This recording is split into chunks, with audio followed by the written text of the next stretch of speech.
말씀 예수님, 지난 한 주간도 주님의 은총 속에서 편안하게 잘 지내셨습니까? 저도 잘 지냈는데 특별히 지난주에는 저희 북미주 사제 연수가 LA에 있는 예수고난의 비정센터에서 있었습니다. 그래서 북미주에서 교포 사목을 담당하고 계시는 신부님들이 모였는데 모두가 48분이 모여서 함께 기도하고 함께 먹고 함께 같이 이야기 나누고 그랬습니다.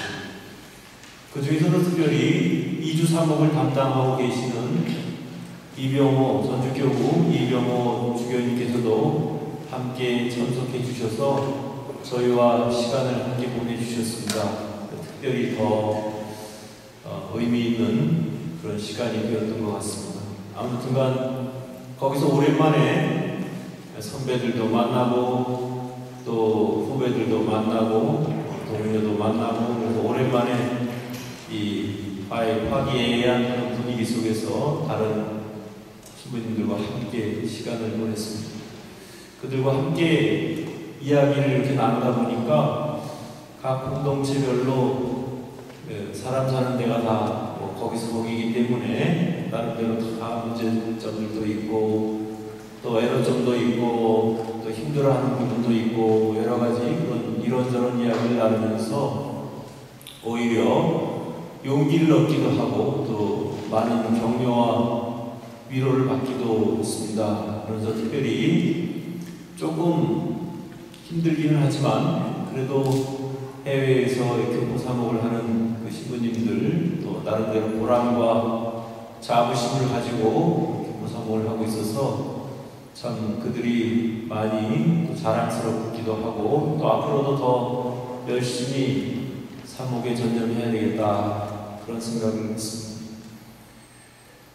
오늘은 주님 승천 대축일이라고 하는 주일입니다. 오늘 복음에 보면 예수님께서는 베다니아 제자들을 베다니아 근처까지 데리고 나가신 다음 손을 드시어 그들에게 강복하셨다. 이렇게 강복하시며 그들을 떠나 하늘로 올라가셨다. 이렇게 표현되어 있습니다.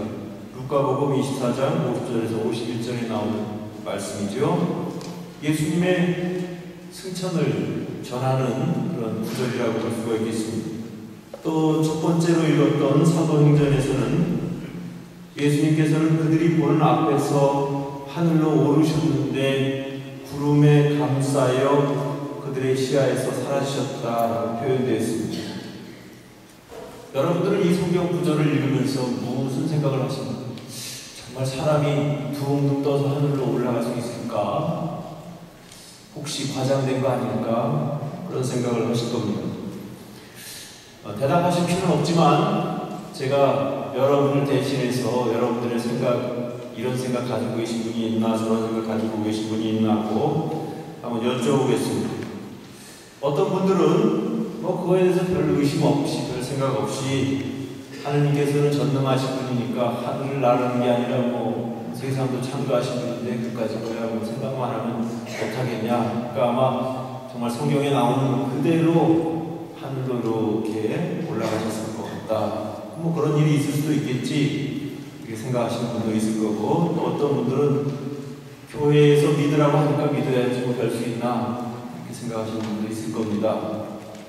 아니면 도대체 아무리 생각해도 있을 수 없는 일이다. 어떻게 사람이 서로 온 거 아닌데 둥둥 떠가지고 하늘나라로 갈 수 있겠나 이렇게 생각하시는 분도 계실 겁니다. 그러나 또 어떤 분들은 아무러면 어떠냐? 예수님이 승천하신 거하고 나하고 무슨 상관이 있는데 예수님이 승천하셨다 그러면 승천한 거지 그걸 가지고 내가 그걸 고민할 필요가 뭐가 있느냐 이렇게 생각하시는 분도 있을 겁니다. 아마 이처럼 어떤 분들은 이렇게 생각해보고 또 어떤 분들은 저렇게 생각해보고 그렇게 할 겁니다. 그러나 제가 이렇게 여러분들에게 예수님의 승천에 대해서 자세하게 여러분들의 생각을 하나하나 여쭤보는 이유는 예수님의 승천이라는 것이 우리와 관계가 없다면 내가 뭐 하려고 이렇게 여러분들에게 이야기를 하겠습니다. 우리하고 너무나 밀접하게 관계가 있기 때문에 이렇게 여러분들에게 자세하게 여쭤보는 겁니다. 우리가 예수님의 승천을 어떻게 믿고 어떻게 받아들이냐에 따라서 우리의 믿음이 달라지고 우리의 생각이 달라질 수 있기 때문에 제가 좀 강조해서 여러분들에게 말씀드리는 겁니다. 사실 예수님의 승천을 표현한 성경의 구절은 사실적인 표현이 아니고 신앙적인 표현입니다. 다시 말하면 성경에 나오는 말씀 그대로 사람이 갑자기 공중부양하는 것처럼 둥둥둥둥 떠서 하늘나라로 갔다는 것이 아니고, 예수님께서는 당신이 하느님의 아들이셔서 본래 천국의 하늘나라에 계셨던 분인데 우리를 구원하기 위해서 세상에 오셔서 인간이 되셨고, 우리와 함께 먹고 마시고 가르침을 주시고 깨우침을 주시고 기적을 보여주시고 우리에게 복음을 선포하시고 나서 이제 다 모든 걸 마치셨어요.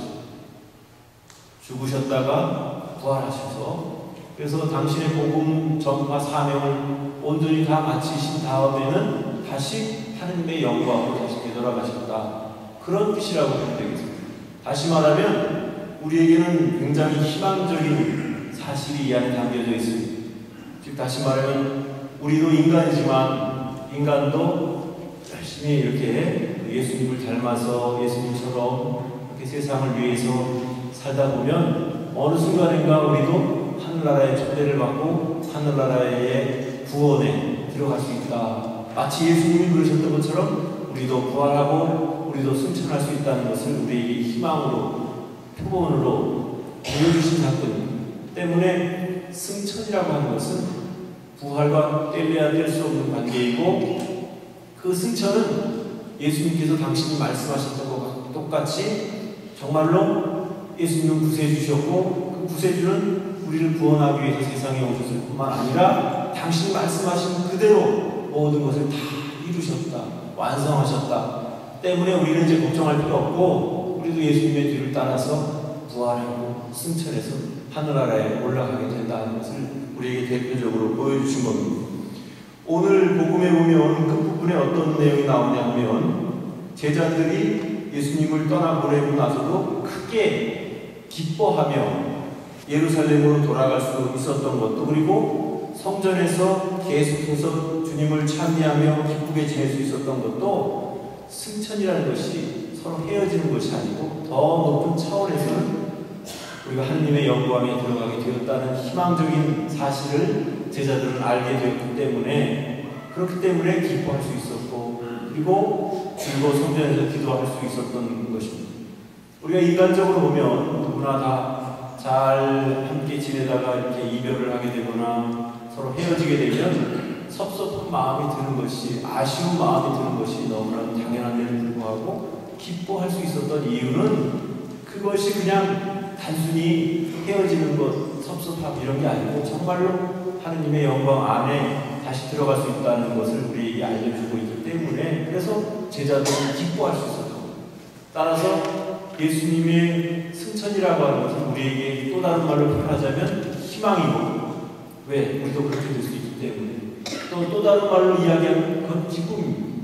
그래서 오늘 우리가 주님 승천 대수기를 잘 지내면서 우리도 조용히 주님이 승천하신 까닭이 바로 우리를 위해서 승천하셨다는 것, 우리를 구원하기 위한 구원 사업의 완성으로서 그렇게 승천하셨다는 것을 믿어 의심치 않으면서, 또 그로 인해서 우리도 조용히 기쁨을 누릴 수 있는 그런 오늘 주일이 되었으면 좋겠다라는 생각을 합니다. 주님 승천이 가져다 주시는 그 기쁨의 선물을 여러분 모두가 마음속 깊이 간직하면서 오늘 하루를 다른 때보다 유난히 더 즐겁고 기쁜 마음으로 지낼 수 있었습니다.